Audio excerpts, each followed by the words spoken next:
Hello guys, welcome back to PC वाली YouTube channel. And आज की वीडियो में मैं तुमको दूंगा टूर अपने सेटअप का। नाउ सेटअप टूर की ये जो है, जैसे तुमने टाइटल में पढ़ लिया होगा, ये पार्ट 1 है। सो इसके पार्ट और भी आएंगे। एंड प्लीज़, क्योंकि मेरा सेटअप काफ़ी थोड़ा बड़ा सा है, बड़े से मेरा मतलब है, मैं इसको थोड़ा एक्सप्लेन्ड सीरीज बनाना चाहता हूँ ताकि आप लोग को भी समझ में आए कि अगर तुम अपना पीसी सेटअप बना रहे हो तो तुम्हें क्या चीज़ें ध्यान में रखनी, क्या नहीं रखनी है। मैं सिर्फ अपना सेटअप नहीं बताऊंगा, मैं तुम्हें कुछ और चीज़ें भी उसके अंदर एक्सप्लेन करूंगा ताकि तुम भी अपना एक अच्छा सेटअप बना पाओ। मेरा सेटअप सबसे अच्छा नहीं है, मैं ऐसा कहीं भी नहीं कह रहा कि मेरा सेटअप सबसे अच्छा है, बट मैंने कुछ चीज़ें उसके अंदर सोच समझ के करी है। एंड चीज़ों के पीछे रीजंस होना चाहिए, एंड उन रीजंस को तुम समझोगे तो तुम एक बेटर सेटअप बना पाओगे। सो मैं शुरुआत करूंगा आज की वीडियो में अपने पीसी से कि मेरा पीसी कैसा है। फिर हम एक वीडियो सेपरेट बनाएंगे जिसके अंदर अपने पेरिफेरल्स, मैंने क्यों कौन से पेरिफेरल्स चूज करे, कौन से कंपोनेंट्स मैंने पेरिफेरल्स में चूज करे, क्यों चूज करे, क्या रीजन है, वगैरह वगैरह, वो फिर हम किसी और में डिस्कस करेंगे। फिर हम एक मेरे सेटअप को अपग्रेड करेंगे। तो इस टाइप से सीरीज आएगी। सो ये जो है, इसके अंदर मैं अपने पर्सनल गेमिंग मशीन, अपने पूरे पर्सनल पीसी, अपने पर्सनल जो मैं अभी यूज कर रहा हूँ उस सिस्टम के बारे में बात करेंगे ना। पहले ही बता दूं, मेरे पास और हार्डवेयर पड़ा हुआ है, मैं इसको अपग्रेड कर चुका हूं। वैसे भी आप जब इस वीडियो को देख रहे होंगे तब तक शायद मैं कर चुका हूँगा, क्योंकि पता नहीं मैं इसको कब अपलोड करूंगा यूट्यूब पे। तो मैं तब तक उसको अपग्रेड कर चुका हूँगा। लेकिन मैंने अभी के लिए जो ये कॉन्फ़िगरेशन तुमको इस वीडियो में दिखेगी वो क्यों यूज़ करी, उसके पीछे क्या रीजंस हैं, वो हम डिस्कस करेंगे। सो बात करते हैं मेरे पीसी की। नाउ स्पेक्स की बात करते हैं। सो स्पेक्स में देखो, फिलहाल के लिए मैं यहाँ पे यूज़ कर रहा हूँ राइजन का 73700X। नाउ मैं क्यों राइजन 7 यूज़ कर रहा हूँ जब मेरे पास इंटेल भी पड़ा हुआ है? मैं इंटेल क्यों यूज़ नहीं कर रहा? लाइक एक व्यूवर है जो कि आप जैसे लोगों, कंज्यूमर है, वो तो चलो बेटर वैल्यू फॉर मनी देखता है। ठीक है, वो तो वैल्यू फॉर मनी देखेगा कि Ryzen 7 3700X better value for money CPU है। सो मैं राइजन 7 3700X बाय कर रहा हूँ। लेकिन मैंने बाय नहीं किया हुआ है, मुझे मेरे पास राइजन 7 है, 9 है, दोनों रखे हुए हैं। तो जब तुम्हारे पास कोई चीज़ रखी हुई है पहले से, तुम्हें उसे बाय नहीं करना पड़ रहा है, तो मेरे को तो वैल्यू फॉर मनी की चिंता करने की जरूरत नहीं है। तो फिर मैं क्यों i9 यूज़ नहीं कर रहा हूँ, क्यों राइजन 7 यूज़ कर रहा हूँ? तो देखो, उसके पीछे दो रीजन है। पहला, इंटेल में वल्नरेबिलिटीज बहुत सारी है एंड वो हॉट रन करता है। एंड दूसरा रीजन ये है कि मुझे साइलेंट पीसी चाहिए। उस चीज़ की वजह से जो है मैंने वो इंटेल यूज़ नहीं किया। मदरबोर्ड की बात करें तो मदरबोर्ड में अगेन, क्योंकि AMD का CPU यूज़ कर रहा हूँ, तो असूस का टॉप नॉच मदरबोर्ड, असूस का X570 क्रॉसहेयर 80 हीरो मैं यूज़ कर रहा हूँ। इससे बढ़िया मदरबोर्ड तुम्हें जो है वो असूस बना के देगा नहीं। बेस्ट मदरबोर्ड है, ऑसम मदरबोर्ड है। इसके बाद अगर मैं कोई मदरबोर्ड लेने का पसंद करूंगा तो वो होगा असूस का ही क्रॉसहेयर 8 इम्पैक्ट। बट अगेन वो एक मिनी DTX मदरबोर्ड है, ये एक फुल साइज का ATX मदरबोर्ड है। बात करते हैं ग्राफिक्स कार्ड की। सो ग्राफिक्स कार्ड जो है मैं यूज़ कर रहा हूँ RTX 2060। अब मेरे पास 2060 से पावरफुल ग्राफिक कार्ड है, बट मैं स्टिल 2060 यूज़ कर रहा हूँ। क्यों? उसके पीछे भी रीज़न है। अब देखो, मेरे पूरे सिस्टम की जो थीम है वो है साइलेंट पीसी। मुझे एक साइलेंट, अच्छा खासा एडिटिंग पीसी चाहिए ना। साइलेंस होने के लिए तुम्हारे पास दो चीज़ें होनी चाहिए। पहली बात, या तो तुम ऐसे कंपोनेंट्स यूज़ करो जो हीट बहुत कम निकालते हो, ताकि जो है वो तुम्हारे सिस्टम में फैंस जो है वो स्लो मूव करें एंड तुमको जो है वो साइलेंस मिले। तो ये तो एक चीज़ हो गई अगर तुम्हें साइलेंट पीसी बनाना है तो। और यही मेरी थीम थी। तो अगर तुम यहाँ पे देखो, मैंने कॉर्सर का H100i RGB प्लेटिनम में लिक्विड कूलर यूज़ कर रहा हूँ। अब ये लिक्विड कूलर यूज़ करने के पीछे मेरे दो रीजन है। पहली बात, कॉर्सर का जो मेरा पूरा सेटअप है वो जो है वो कॉर्सर थीम्ड है, ताकि मैं एक ही सॉफ्टवेयर से अपने सारे RGB कंपोनेंट्स को कंट्रोल कर पाऊँ एंड मुझे सिस्टम में अलाना फलाना सॉफ्टवेयर ना डालना पड़े। MSI का अलग, फिर रैम के लिए अलग, फिर उसके बाद मदरबोर्ड का असूस का और सिंक अलग, वो सब ना करना पड़े। इसलिए मैंने सारे कॉर्सर कंपोनेंट्स लिए एंड प्लस कॉर्सर कंपोनेंट्स बढ़िया परफॉर्म करते हैं, तुम्हें कभी कोई दिक्कत नहीं आने वाली। हाँ, अगर तुम्हें कभी डिफेक्टिव पीस मिल गया तो दिन तो दिक्कत आएगी, बट स्टिल जनरली तुम्हें दिक्कत नहीं आएगी। प्लस इस AIO यूज़ करने का एक सबसे बड़ा फायदा है, इसके अंदर तुम्हें मिलता है 0 RPM मोड। मतलब कि जब तक तुम्हारे टेम्परेचर अंडर कंट्रोल है, तुम्हारे एक सर्टेन डिग्री एक टारगेट होता है, उससे ऊपर का टेम्परेचर नहीं जाएंगे तो तुम्हारा जो है वो पंखे बिल्कुल नहीं घूमने वाले। तो पंखे घूम ही नहीं रहे और मुझे बनाना है साइलेंट पीसी, उससे बेहतरीन तुम्हें और क्या मिल सकता है? तो ये जो है वो मेरा पहला फायदा हो गया। तो मेरी जो कॉन्फ़िगरेशन वो यही रहती है कि चाहे दिन भर मैं कुछ भी करता रहा हूँ, वेब ब्राउजिंग या फिर मैं नॉर्मल यूट्यूब पे वीडियो वॉचिंग या फिर मूवी वॉचिंग कर रहा हूँ, सिस्टम पे लो लोड है, मतलब ज़्यादा कुछ ऐसा कुछ हाई लोड है नहीं, मतलब कि नॉर्मल लोड है। तुम नॉर्मल वेब ब्राउजिंग कर रहे हो, यूट्यूब पे वीडियो देख रहे हो, उसमें क्या CPU पे लोड पड़ेगा? सो उसमें जो है वो फैंस बिल्कुल कंप्लीटली साइलेंस, मतलब कि तुम्हें बिल्कुल भी जो है डेड साइलेंस तुम्हें जो है वो दिखेगा, क्योंकि पंखे बिल्कुल भी नहीं घूम रहे।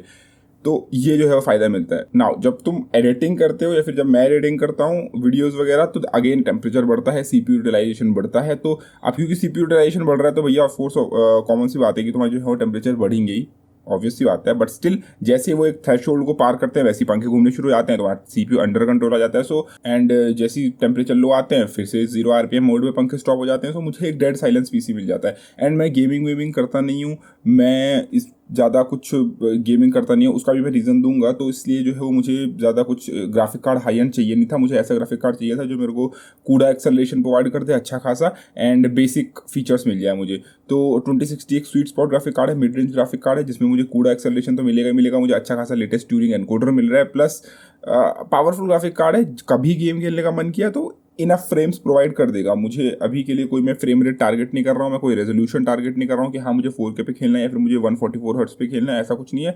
एन्जॉयबल फ्रेम रेट्स मिल जाए, मेन पर्पस मेरा एडिटिंग है, सो इसलिए मैंने लगाया हुआ है। 2060 लगाने का एक और रीज़न है कि ना केवल मुझे ये लेटेस्ट ट्यूरिंग हार्डवेयर मिल रहा है, ना केवल मुझे जो है वो अच्छा खासा GPU मिल रहा है, बल्कि क्योंकि 2060 है, लो एंड कार्ड है, 2080 Ti नहीं है, तो हीट कम निकालेगा। मुझे क्या चाहिए, साइलेंट पीसी चाहिए। हीट कम निकलेगी तो पंखे कम घूमेंगे सिस्टम में, बाकी कंपोनेंट्स कम गर्म होंगे। अगर तुम्हें बताओ ग्राफिक कार्ड जब गर्म होगा तो ग्राफिक कार्ड गर्म होगा तुम्हारे कंपोनेंट्स के अंदर छोड़ेगा, तुम्हारे केस के अंदर छोड़ेगा, ठीक है। अब केस के अंदर वो गर्म हवा छोड़ रहा है तो ऑफकोर्स सी बात है कि बाकी कंपोनेंट्स उससे गर्म होंगे, एंड गर्म होंगे तो बाकी फैन तेज घूमेंगे। सो वो चीज़ ना हो, इसलिए जो है वो मैं 2060 जैसा ग्राफिक कार्ड यूज़ कर रहा हूँ। मैं 16 सीरीज़ की तरफ जा सकता था और हीट कम निकालते, बट अगेन फिर मुझे कुछ चीज़ें नहीं मिलती तो वो मुझे अच्छा नहीं लगता। दूसरी चीज़, मैंने रेडिएटर को फ्रंट में क्यों माउंट करा है, मैंने रेडिएटर को टॉप माउंट क्यों नहीं करा, उसके पीछे भी रीज़न है।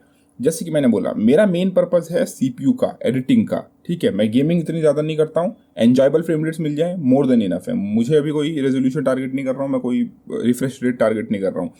तो अब रेडिएटर मैं टॉप में लगाता हूँ, फॉर एग्जाम्पल अगर मैं रेडिएटर टॉप में लगाता तो क्या होता, मेरा जो ग्राफिक कार्ड है वो गर्म हवा निकालता, राइट।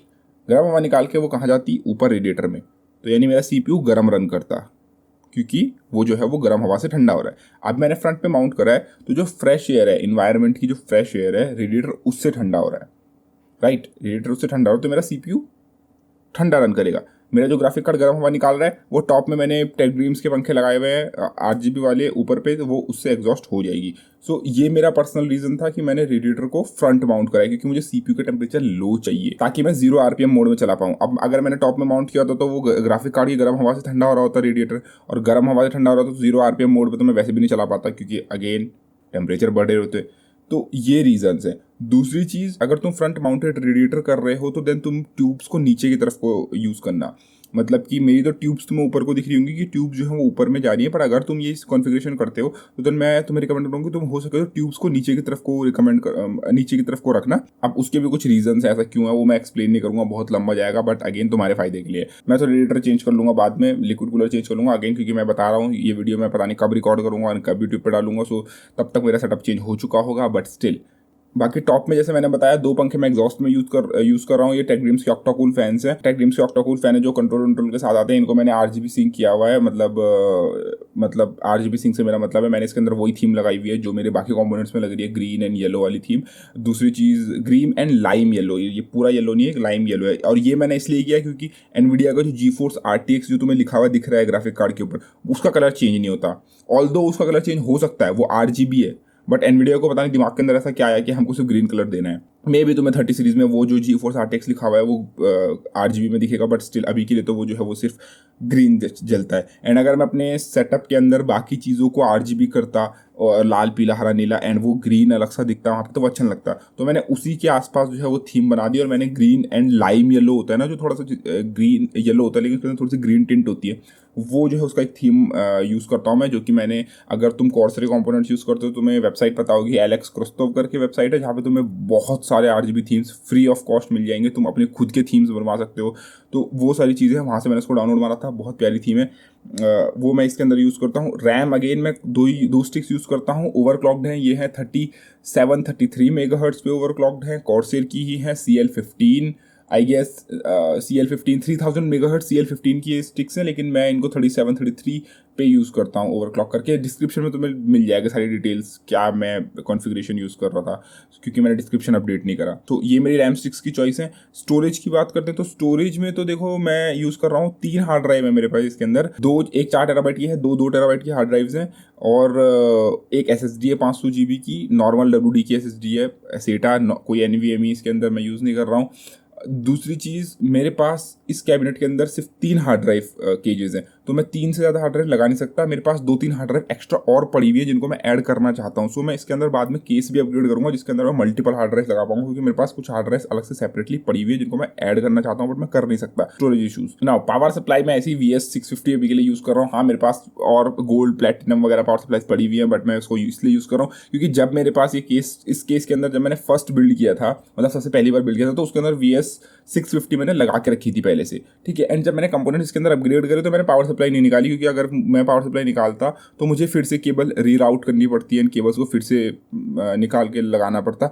एंड सो मैंने क्या किया, मैंने पावर सप्लाई VS650 ही रहने दी एंड मदरबोर्ड एंड बाकी कंपोनेंट स्वैप कर दिए। सो वो मेरे लिए ईजी पड़ा। प्लस VS650 इसके लिए मोर देन इनफ है। हाँ, तुम किसी गोल्ड या ब्रोंज सर्टिफाइड पावर सप्लाई की तरफ जा सकते हो, अच्छा है, बट अगेन 3700X और एक 2060 के लिए VS650 मोर देन इनफ है। इवन अगर तुम VS550 भी यूज़ करोगे वो भी मोर देन इनफ होगी। सो उसमें कोई टेंशन वाली बात नहीं है, वॉटेज में इसमें कोई टेंशन वाली बात नहीं है। सो ये थी मेरी कॉन्फ़िगरेशन, मैं क्यों कोई कंपोनेंट्स यूज़ कर रहा हूँ, मैं क्या कंपोनेंट्स यूज़ कर रहा हूँ, मैं किस कॉन्फ़िगरेशन में उसको यूज़ कर रहा हूँ, मैंने क्यों उनको जो है वो यूज़ किया है, वो सारी जो है वो तुमको समझ में आ गई होंगी। एंड क्या तुम वो बाकी सेटअप के पेरिफेरल्स की अगली वीडियोस देखना चाहते हो, वो प्लीज़ जो है वो कमेंट सेक्शन में बताना। तुम क्या कॉन्फ़िगरेशन यूज़ करो, तुम्हारा इस कॉन्फ़िगरेशन के बारे में क्या खेला है, वो जो है वो डिस्क्रिप्शन में बताना ना भूले। धन्यवाद, बाय, टेक केयर गाइस।